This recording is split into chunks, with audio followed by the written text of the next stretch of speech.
হলো ইমাম মুক্তাদি সবার জন্য সূরা ফাতিহা পড়া ফরজ। ইমামের পিছনে সূরা ফাতিহা পড়া লাগবে না, এর সত্যতা জানতে চাই।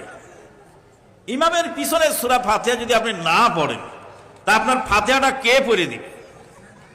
বলে ইমাম পড়লে হয়ে যায়, তো ইমাম তো সানা পড়ে, তা আপনি পড়েন কেন? ইমাম তো রুকুতে গিয়ে দোয়া পড়ে, আপনি পড়েন কেন? ইমাম তো তাশাহুদ পড়ে, আপনি পড়েন কেন? ইমাম যত দোয়া পড়ে সব দোয়া আমাকে আপনাকে পড়তে হয়, কেননা ইমাম কারো পড়ে দেওয়ার দায়িত্ব নেন না।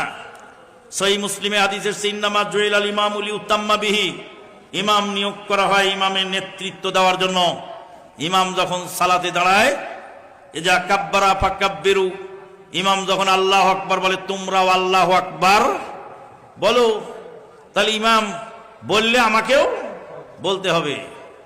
কিন্তু কোরআনের আয়াত, যখন কোরআন পড়া হয় তখন মনোযোগ দিয়ে শোনো, চুপ থাকো, মনোযোগ দিয়ে শোনো, চুপ থাকো।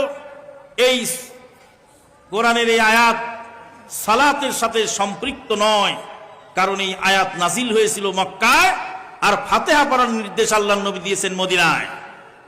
এরপরে সাময়িকভাবে যে আমরা মেনে নেই, কোন মুক্তাদি যদি মসজিদে ঢোকে আর ইমাম যদি একদিন একজনকে জিজ্ঞেস করলাম, ইমাম কেরাত পড়ছে বিসমিল্লাহির রহমানির রহিম, তাবারাকাল্লাযী বিয়াদিহিল মুলকু ওয়া হুয়া আলা কুল্লি শাইইন কাদির, তখন মুক্তাদি মসজিদে ঢুকে কি করবে? কয় আল্লাহু আকবার বলে দাঁড়াবে। আল্লাহু আকবার বলবে কেন?